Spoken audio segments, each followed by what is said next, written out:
सूबेदार बलवंत सिंह। सर।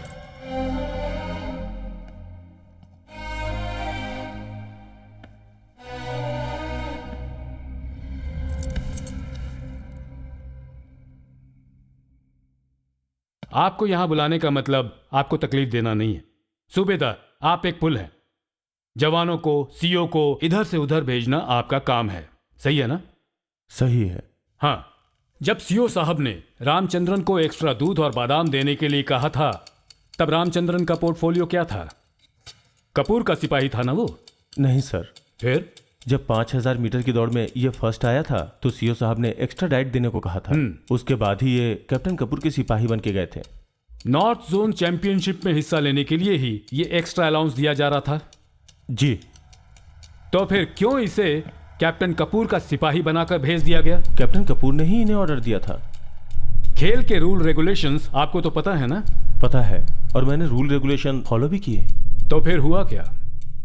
बोलिए, बताइए, सोचिए मत। कैप्टन कपूर ने कहा था कि सवार रामचंद्र की ट्रेनिंग में घर पे ही देख लूंगा, मैं भी उसके साथ दौड़ूंगा।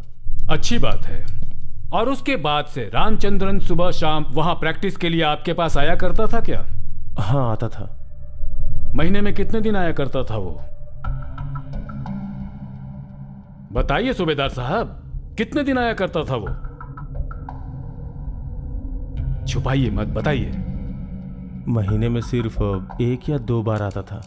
जरा जोर से बोलिए ताकि कोर्ट भी सुने। वो महीने में 1 या 2 बार आता था। एक्स्ट्रा अलाउंस का लाभ उठाकर प्रैक्टिस में नहीं जाना गलत है, आपको पता नहीं है? पता है सर। ओके, तो फिर रामचंद्रन के खिलाफ आपने कौन कौन से एक्शन लिए, बताइए।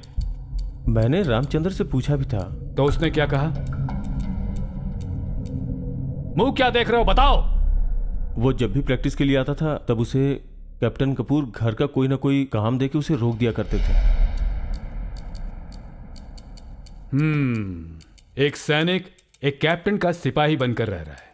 अच्छा, एक चपरासी को नियम के अनुसार क्या क्या काम करने चाहिए?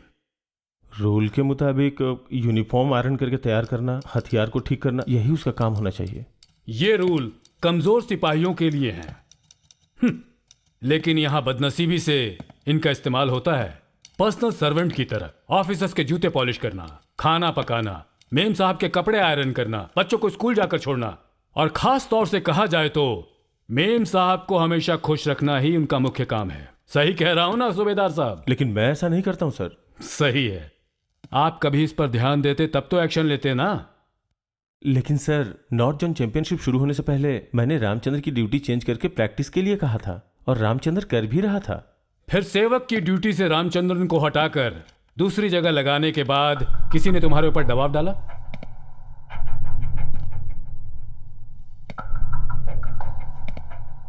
बताओ, सीओ को ऑर्डर मिला था ड्यूटी चेंज करने के लिए? नहीं सर। तो फिर? रामचंद्र बहुत परेशान था। किस तरह से परेशान था? बहुत ज्यादा परेशान।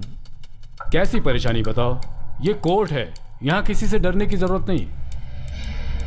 बताओ सूबेदार बलवंत सिंह, बताओ, डरो मत। रामचंद्र नीच जाति का है सर। इसलिए कैप्टन कपूर रामचंद्र को हमेशा हरिजन कह के पुकारते थे।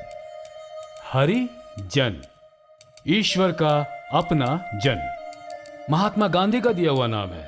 तो फिर ये बुरा कैसे हो सकता है? मेरा वो मतलब नहीं था सर। कैप्टन कपूर हर वक्त उसे गाली देते थे, वो भी सबके सामने।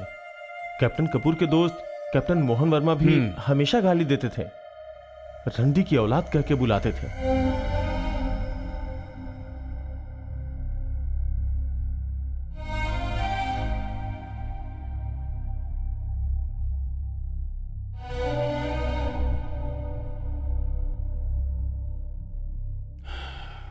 Very bad.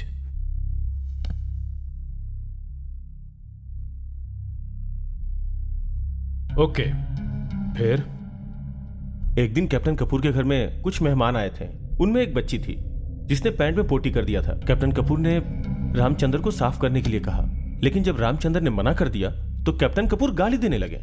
बोलने लगे, तुम्हारे बाप दादाओं ने हमारे खानदान की पोटी साफ की है, चंडाल, भंगी, चमार, ऐसी गालियां देने लगे। सबके सामने हमेशा वो रामचंद्र को नीच कह के संबोधित करते थे। इसीलिए मैंने रामचंद्र की ड्यूटी चेंज करने के लिए रिकमेंड किया था। और इतना ही नहीं, कैप्टन कपूर कभी कभी महात्मा गांधी और नेपोलियन को भी गाली देते थे और यह भी कहते थे कि जब से हरिजन लोग सैनिक में भर्ती हुए हैं तब से सैनिक का स्तर नीचा होता जा रहा है। वो हमेशा ऐसी बातें करते थे।